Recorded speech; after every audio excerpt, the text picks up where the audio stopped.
할렐루야. 한 주간도 잘 지내셨습니까? 예. 옆 사람과 인사하겠습니다. 한 주간도 잘 지내셨습니까? 예. 참 보기에 좋으십니다. 예. 감사합니다. 참 시간들이 금방금방 가는 것 같습니다. 그죠? 이번 주에는 스모키 마운틴에서 산불이 많이 나서 그 조지아까지 연기가 그저 다 퍼져서 냄새들이 좀 나고 그랬는데 건조해서 그렇다 다들 그렇게 걱정했는데 오늘 아침에 이렇게 단비를 또 보게 됩니다. 너무 감사하고 좋은 것 같아요. 당신은 누구와 상의하십니까? 요한복음 2장 1절에서 11절 말씀 가지고 오늘 하나님을 경험하기 원합니다. 방금 전에 찬양을 했는데요, 그죠? 마음속에 근심 있는 사람 누구한테 아뢰라고요? 주에서 앞에 아뢰라. 과연 우리의 삶 속에 죽음까지도 고민해야 될 때 과연 우리는 누굴 찾고 누구에게 상의를 하는가? 다시 한번 자신을 돌아봐야 돼요. 근심이 나한테 다가올 때마다, 어려움이 올 때마다 과연 첫 번째 생각나는 상의자가 누군가? 누구와 이야기를 해볼 것인가? 이것이 내 신앙의 근본의 출발인 것으로 우리도 다시 한번 체크를 해봐야 됩니다. 그렇듯이 우리의 인생은 늘 문제에 부딪힙니다. 그럴 때마다 당황하기도 하고 갈등도 하면서 그 문제에 대해서 참 고민을 많이 하죠. 그리고 수많은 대안들을 찾아서 여기저기 헤매기도 합니다. 때론 그 대안들이 좌절을 주기도 해요. 그죠? 낙심을 주기도 하고 때로는 또 잘 해결됐다고 생각해서 기뻐하기도 합니다. 자, 이 자체로 보면 그리스도인이든 비그리스도인이든 동일한 고민을 갖고 있는 게 맞아요. 그렇게 본다면 분명한 차이를 느끼지 못한 상태에서 삶의 문제들을 같은 방법으로 해결해 나갈 수도 있다라는 전제가 있습니다. 그럼 과연 신앙을 갖는다는 것에 대해서는 어떤 의미가 있는가 이거예요. 똑같은 고민을 하고 똑같은 방법으로 그 대안들을 가지고 우리가 해결해 나간다고 생각한다면 그럼 우리가 믿는 우리는 어떤 입장으로 그 믿음을 가지고 생활하려고 하는가? 결국 신앙이라는 게 그냥 내 삶에 풀리지 않은 문제들을 해결하는 수단이나 도구가 돼버리지 않을까? 이런 생각도 해봅니다. 근데 자, 여기서 그리스도인들이 놓칠 수 있는 게 있다라는 거예요. 그것은 뭐냐 하면 바로 인생의 목적이 다를 수 있다라는 겁니다. 믿는다, 믿지 않는다의 차이는 인생의 목적이 다를 수 있다라는 거예요. 일반적인 사람들의 인생의 목적은 솔직히 얘기하면 그냥 윤택한 삶일 수 있어요. 그것이 인생에 있어서 많은 혜택을 누리게 하기 때문에 그렇다는 얘기예요. 그래요. 뭐 그리 틀린 말은 아닐 수 있습니다. 그러나 진정으로 추구하는 목적이 아니라는 말을 하고 싶은 거예요. 왜냐하면 그 목적의 종착역이 가봤더니 인생의 윤택함만은 아니었다라는 거예요. 그게 끝이 아니었고 결국 새로운 시작과 출발이 또 기다리고 있었다라는 겁니다. 그래서 그리스도인들의 인생의 목적은 다릅니다.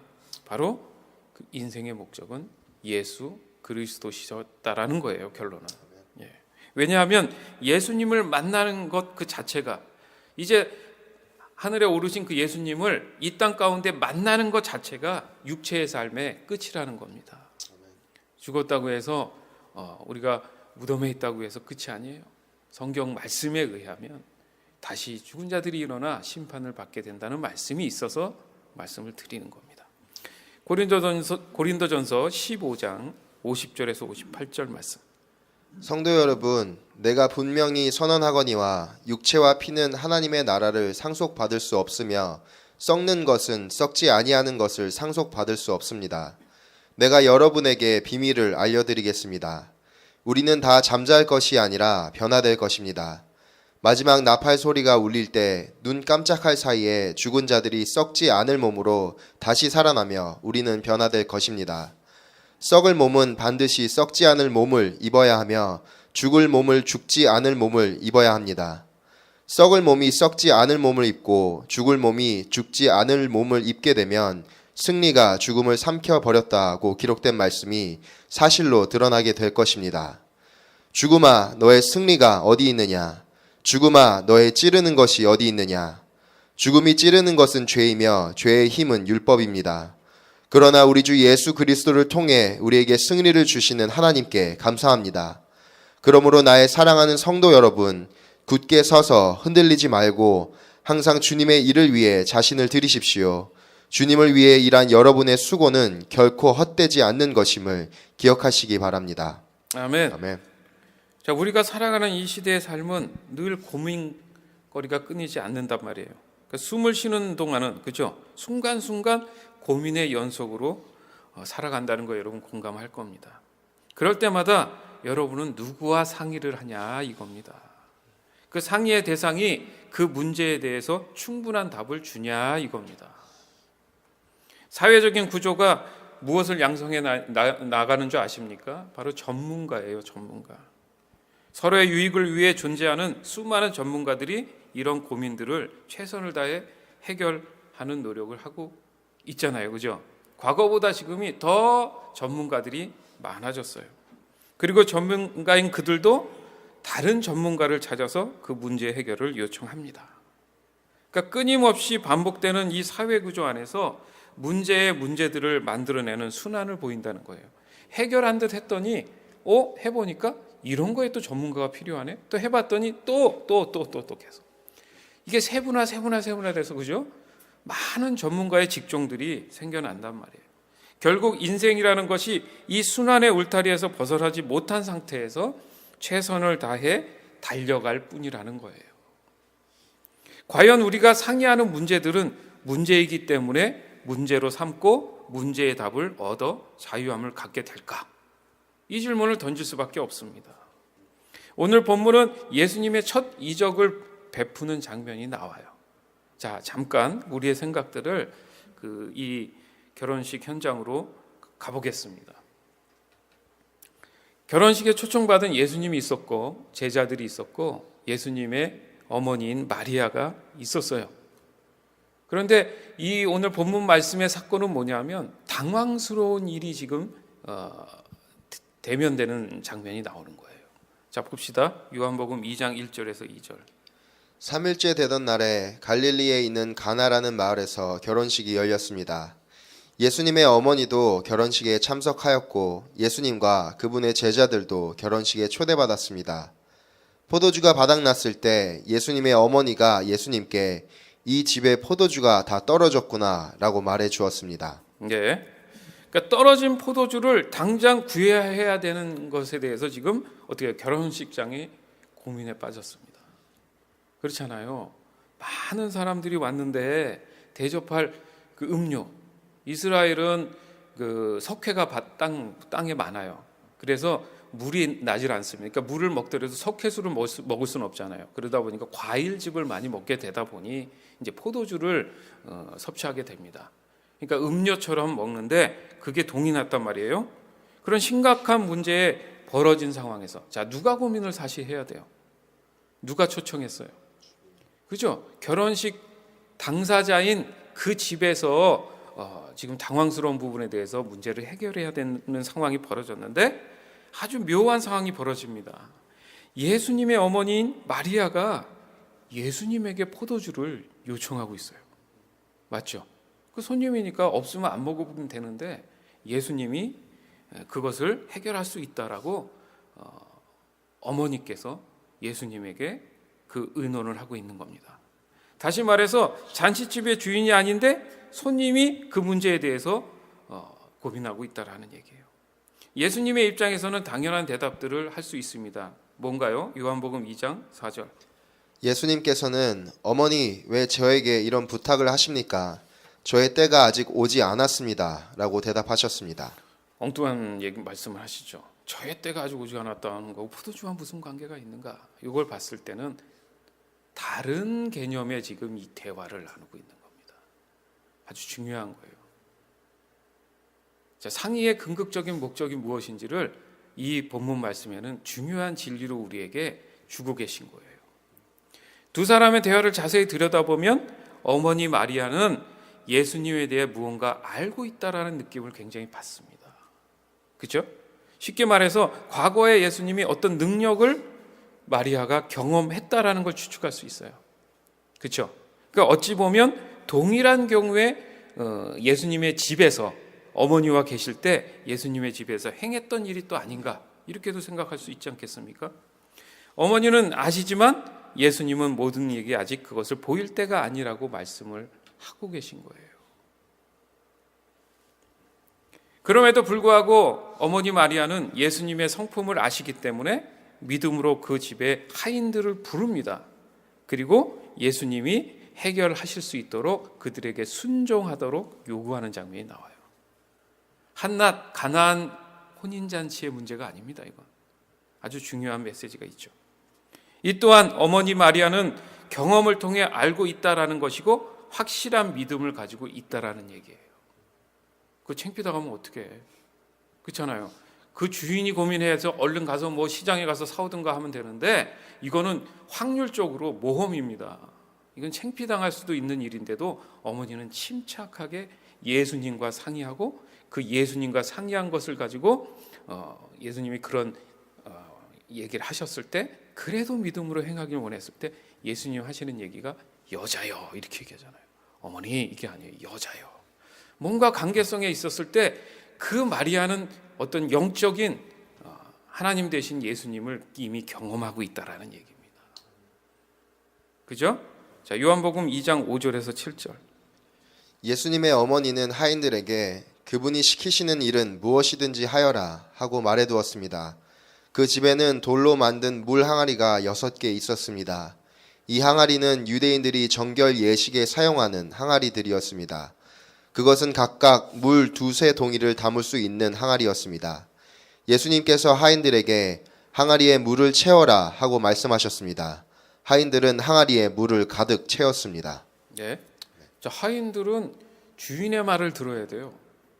근데 손님으로 온 사람의 말을 듣고 또 예수님이 이렇게 하라니까 그 이상한 사람이 하지도 않고 급한 마음의 하인들이 예수님이 하신 말씀대로 지금 순종을 하는 장면이 나옵니다. 자, 여기서 좀 몇 가지 구조를 우리가 쉽게 정리해서 생각할 수 있습니다. 자, 문제가 있었어요. 그죠? 그러면 그 문제를 이미 해결한 경험이 있는 사람이 해결할 수 있는 사람을 찾습니다. 그리고 해결하는 과정이 나오고 다시 그 문제에 대한 확신이 섭니다. 그러니까 그 문제를 경험하게 또 되는 거예요. 해결을. 자, 그것만 그 현상으로 가져오면 포도주가 없었어요. 자, 마리아가 봤더니 저 사건 과거에 해결했던 어떤 무엇이 있는지 모르지만 확신이 들었습니다. 그래서 예수님을 바로 돌아보게 된 거예요. 그래서 그 예수님한테 그것을 요청합니다. 그랬더니 그 해결하는 방법이 뭐냐면 유대인의 정결 예식용 항아리 6개였어요.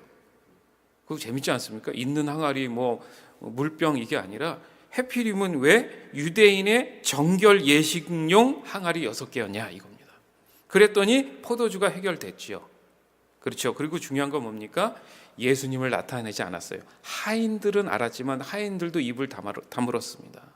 그렇죠? 누가 했는지는 모르지만 우리가 본문 뒤에 거 더 읽지 않았지만 거기에 보면 누가 했는지는 모르지만 하인들은 알더라 이렇게 나옵니다. 자, 그러면 그걸 영적으로 구원론적으로 얘기를 하면 자, 말라버린 생명의 물이 있습니다. 그렇죠? 그래서 인생에 반복적인 불안정한 문제들이 있어요. 죄된 일들이겠죠. 그리고 복음을 경험한 사람들이 분명히 있습니다. 하나님, 예수님의 이름을 경험한 사람들이 예수님의 이름을 요청합니다. 그렇죠? 그래서 거룩한 성도의 삶과 말씀에 순종하게 됩니다. 정결 예식을 위한 항아리를 사용하지 않습니까? 그랬더니 어떤 역사가 일어나요? 새로운 생명인 영생수, 곧 완전한 회복, 곧 문제로부터의 자유함, 구원의 은혜들이 임했다라는 거예요. 상당히 중요한 메시지죠. 자, 요한복음 2장 8절에서 11절. 그러자 예수님께서는 그들에게 자 이제 그것을 퍼다가 잔치를 주관하는 사람에게 갖다 주어라 하고 말씀하셨습니다. 하인들은 물을 떠서 잔치를 주관하는 사람에게 갖다 주었습니다. 하인이 떠다 준 물을 잔치를 주관하는 사람이 맛보았을 때 그 물은 포도주가 되어 있었습니다. 그는 그 포도주가 어디서 난 것인지 알지 못하였지만 물을 가져온 하인들은 알고 있었습니다. 잔치를 주관하는 사람은 신랑을 불렀습니다. 그리고 그에게 사람들은 항상 처음에 좋은 포도주를 내놓고 손님들이 취한 다음에는 값싼 포도주를 내놓는 법인데 당신은 지금까지 가장 좋은 포도주를 보관하고 계셨군요. 하고 말하였습니다. 예수님께서는 이 첫 번째 표적을 갈릴리 가나에서 행하셨으며 거기서 그의 영광을 보여주셨습니다. 그러자 그의 제자들이 그를 믿게 되었습니다. 아멘. 아멘. 그러니까 잔치라는 게 바뀌었어요. 영적인 잔치로 바뀌었다는 건 천국 잔치를 의미하게 되는 겁니다. 그러니까 초청이죠. 예식인데 주인공이 바뀌었습니다. 그렇죠? 지금 무슨 말씀 드리는지 알겠죠? 우리의 삶의 모든 문제의 답을 가지신 분은 예수 그리스도십니다. 여러분은 항상 그 예수님과 상의해야 됩니다. 그것은 어떠한 경우라도 자유함을 얻을 수 있는 가장 완벽한 방법임을 믿으시기 바랍니다. 오늘 이 본문에는 예수님을 잘 묘사하고 있는 겁니다. 모든 것이 예수님의 손길이 있으면 회복이 일어난다는 거예요. 우리는 이 사실을 사실 모르는 것은 아닙니다. 단지 믿음의 혼돈에서 확신을 가지는 일 때문에 애쓰는 것에 정력을 다 소모하고 있다는 얘기예요. 믿을 것이냐 말 것이냐, 믿을 것이냐 말 것이냐. 그걸 조금 뛰어넘어야 되는 거예요. 그냥 하인들처럼 믿음으로 그냥 지금 급하잖아요. 내가 공급을 해줘야 되는데 어려운 상황이잖아요. 그러니까 그 믿음을 가지고 그냥 뛰어들으라는 거예요. 예수님이 하실 것을 붙잡으라는 얘기입니다. 그 심정은 믿을 것이냐 말 것이냐의 갈등은 없어요. 사실 그 갈등을 한다는 건 엄밀히 따지면 교만한 거죠. 왜요? 내가 그것을 신뢰하지 지금 못하고 있잖아요. 믿지 못하니까 갈등하는 거예요. 그러나 성경은 그냥 믿어지도록 몸을 던지라고, 마음을 던지라고 말씀하고 있는 겁니다. 어머니 마리아의 행동을 좀 생각해 보면 마리아 같은 역할이 없었으면 그 문제가 해결이 됐을까요? 그죠? 어려웠을 거란 말이에요. 그런데 여기서 중요한 게 마리아가 중요한 건 아닙니다. 예수님을 경험한 사람이라면 모든 문제 앞에서 예수님을 우선적으로 찾을 줄 안다는 게 더 중요한 거예요. 문제가 생겼을 때 빨리 시장 가서 야야 빨리 어떻게든 좀 처리하기 위해서 포도주를 좀 옆집에서 빌려오고 막 이럴 수도 있는데 순간 0.5초 사이에 순간 그냥 바로 생각나는 분이 누구였다고요? 예수님이었다는 거예요. 믿으십니까? 어떤 문제가 생기면 그 자리에 무릎 꿇고 아니면 내 마음으로 무시로 예수님을 찾는 습관이 필요하다라는 얘기입니다. 여러분은 문제를 해결하고자 할 때 누구와 먼저 상의하십니까? 그분은 반드시 예수님이 되어야 한다는 것을 반드시 다시 한번 믿으시기 바랍니다. 믿음이 부족하거든 그 믿음이 성장할 수 있도록 믿음의 공동체를 찾는 것도 지혜로운 방법입니다. 이 또한 예수님이 마련한 정말 감사한 방법일 수 있어요. 여러분도 아시지만 예수님이 교회 공동체의 머리가 되십니다. 그렇기 때문에 교회 안에 들어오면 그런 해결책들을 배울 수 있다는 거예요. 좀 긴 성경 말씀이지만 한번 귀를 이렇게 열고 여러분 한번 들어보시기 바라요. 출애굽기 18장 15절에서 26절. 모세가 백성들을 위해 하고 있는 일을 모세의 장인이 보고 말했습니다. 백성들을 위해 하는 일을 왜 이런 식으로 하는가? 사람들은 아침부터 저녁까지 자네를 둘러싸고 서 있는데 재판을 해주는 사람은 왜 자네 혼자뿐인가? 모세가 장인에게 말했습니다. 백성들이 하나님의 뜻을 알려고 저를 찾아오기 때문입니다. 백성들 사이에 다툼이 일어나면 그들은 저에게 옵니다. 그러면 저는 그 양편을 재판해서 그들에게 하나님의 법과 가르침을 알려줍니다. 모세의 장인이 모세에게 말했습니다. 자네가 하고 있는 방식은 좋지 않네. 그러다가는 자네나 백성들이나 다 지치고 말 걸세. 이 일은 혼자 하기에는 너무 벅찬 일이네. 내 말을 들어보게. 내가 충고를 해주겠네. 하나님께서 자네와 함께 계시기 바라네. 자네는 하나님 앞에서 백성들을 대표해야 하고 백성들의 문제를 하나님께 가지고 가야 하네. 그들에게 규례와 법을 가르치고 그들이 가야 할 길과 해야 할 일을 알려주게. 그리고 백성 가운데서 하나님을 두려워하고 믿을만하며 정직하지 못한 사람들을 싫어하는 능력 있는 사람을 뽑아서 백성 위에 세우게. 그들을 천부장, 백부장, 50부장 그리고 10부장으로 세우게. 그래서 그들이 언제라도 백성을 재판할 수 있도록 하게. 어려운 문제는 자네에게 가져오게 하고 쉬운 문제는 그들이 재판하도록 하게. 그렇게 해서 그들이 짐을 나누어 지면 자네의 일이 쉬워질 걸세. 만약 하나님께서 허락하신다면 그렇게 하도록 하게. 그러면 자네도 일을 잘할 수 있을 것이고 백성도 다 평안히 집으로 돌아갈 수 있을 걸세. 모세는 장인의 이 말을 듣고 모든 일을 장인의 말대로 했습니다. 모세는 모든 이스라엘 백성 중에서 능력 있는 사람을 뽑았습니다. 모세는 그들을 백성의 지도자로 세웠습니다. 그들은 각각 천부장, 백부장, 50부장, 그리고 10부장이 되었습니다. 이 지도자들은 언제라도 백성을 재판했습니다. 그들은 어려운 문제는 모세에게 가지고 왔지만 쉬운 문제는 스스로 결정했습니다. 예. 여기서 천부장, 백부장, 50부장, 10부장 뭔지 알죠? 한 사람이 1000명을 맡고 100명을 맡고 뭐 이렇게 세운 거예요. 자, 그러면 교회의 형태를 보면 맞죠? 여기 19절, 20절에 보면 모세는 뭐라 그래요? 말씀을 연구하고 그 말씀을 가르친 일에 전무해라. 자, 신약으로 오면 어떻게 해요? 사도들은 기도와 말씀을 하고 집사들을 세우지 않습니까? 우리 교회를 따지면은 제가 있고 부서장들이 있는 거예요. 그것을 지혜롭게 나눠서 모든 사람에게 유익을 주라 이거죠. 그러면 교회가 하나님의 말씀대로 순종하며 나갈 수 있다는 거예요. 여기 23절에도 보니까 만약 하나님께서 허락하시면 그렇게 하도록 하게. 더 중요한 게 뭐냐면 15절에 백성들이 하나님의 뜻을 알려고 찾아온다는 거예요.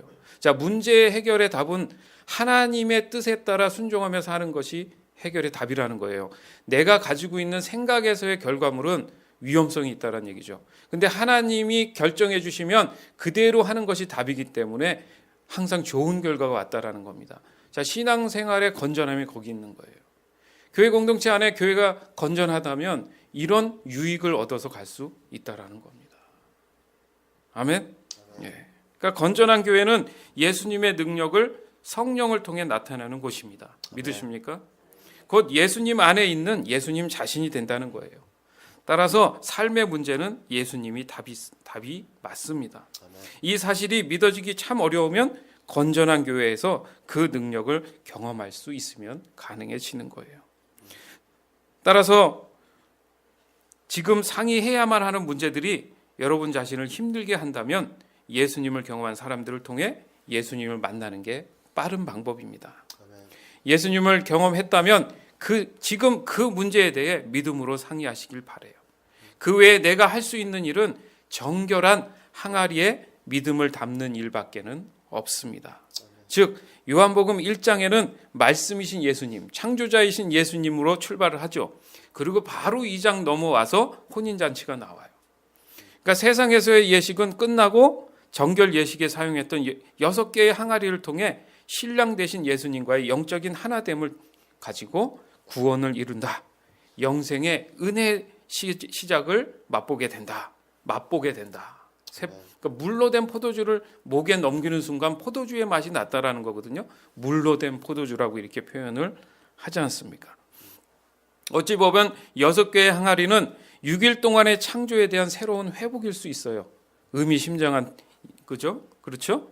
그래서 그 회복은 뭡니까? 거룩한 피, 구별된 죄에 대해서 벗어난 그런 피로 상징될 수 있습니다. 곧 새로운 생명을 공급받는다는 깨달음이 있다라는 거예요. 우리에게는 이것을 믿고 의지하는 능동적인 신앙을 요구할 뿐입니다. 우리가 살아가는 이 세상의 문제들은 문제가 아닐 수 있다라고 여러분 한번 좀 생각해 보세요. 하나님이 인간에게 주신 그 문제들은 믿음의 열쇠일 수 있습니다. 제 말이 깨달아지길 주님의 이름으로 축원합니다. 그 믿음의 정도에 따라 가시적인 믿음의 오감이 내 삶에서 경험될 뿐이에요. 없다고 없는 것이 아니고 있다고 있는 것이 아니라는 거예요. 모든 것이 내 안에 있음을 잊지 말아야 됩니다. 이게 무슨 말이냐면 내 믿음 안에 있다라는 거예요. 내가 어떻게 믿느냐에 따라서 그것이 그렇게 표출돼서 나타난다는 겁니다. 가장 확실한 모든 문제의 완벽한 전문가는 길이요 진리요 생명이신 예수 그리스도밖에 없음을 여러분 삶에서 늘 고백하시기 바랍니다. 아멘. 이 사실을 믿음으로 고백하는 저와 여러분이 되길 예수님의 이름으로 선포합니다. 아멘. 로마서 10장 13절에서 17절. 그것은 누구든지 주님의 이름을 부르는 자는 구원을 얻을 것이기 때문입니다. 그러면 그들이 믿지 않는 분을 어떻게 부를 수 있겠습니까? 또 그들이 들은 적이 없는 분을 어떻게 믿을 수 있겠습니까? 그들에게 선포해 주는 사람이 없는데 어떻게 그들은 들을 수 있겠습니까? 그들이 보냄을 받지 않았다면 어떻게 선포할 수 있겠습니까? 좋은 소식을 전하는 사람들의 발이 얼마나 아름다운가 라고 기록된 말씀처럼 말입니다. 그러나 이스라엘 백성이 다 복음을 받아들인 것은 아닙니다. 이사야가 이렇게 말하였습니다. 주님, 우리가 전한 것을 누가 믿었습니까? 따라서 믿음은 말씀을 듣는 것에서 얻게 되고 말씀 듣는 것은 그리스도의 말씀을 통해서 얻게 됩니다. 아멘. 아멘. 지금은 우리 주 예수 그리스도의 은혜와 하나님의 극진하신 사랑과 성령의 교통하심이 사랑하는 성도들 머리 위에 이래로부터 영원토록 함께 있을지어다. 아멘.